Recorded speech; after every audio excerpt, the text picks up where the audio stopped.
એ 7/8 આપણે શું શોધવાનું છે 1 minus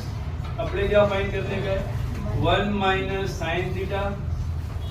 1 plus sin theta 1 minus cos theta 1 plus cos theta बराबर આવું આપ્યું છે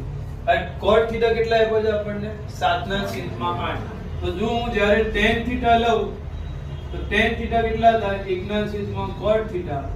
અને 1/cot એટલે 7/8 એટલે cot tan માં જાઓ એટલે કેટલા થાય 8/8 કેટલા થશે 7 अब ये अपने को आता है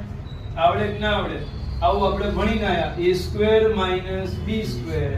તો a માઈનસ b અને a પ્લસ b આવું આપણે ભણીને આયા a minus b a plus b એટલે શું આવે 1 નો વર્ગ માઈનસ sin થીટા કૌંસની બહાર પર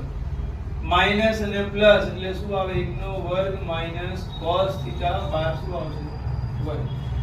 1 minus sin theta 1 plus sin theta a minus b અને a પ્લસ b એટલે શું થઈ જશે a square minus b square થઈ જશે આ વિધર 1 minus sin square theta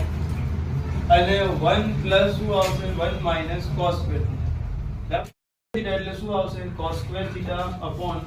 1 minus cos square લું તો sin સ્ક્વેર થીટા ને જો સૂત્રનો કરતા બનાવો તો શું બને 1 માઈનસ cos સ્ક્વેર એટલે 1 માઈનસ cos સ્ક્વેર આવે તો શું આવે sin સ્ક્વેર થીટા બની જશે અને 1 માઈનસ sin આવે તો શું આવે cos square cos upon sin એટલે શું થશે cos સ્ક્વેર થીટા અને cot ની કિંમત કેટલી આપી તમને 7/8 12 વર્ગ 7 નો વર્ગ 49 અને 8 નો કેટલો થાય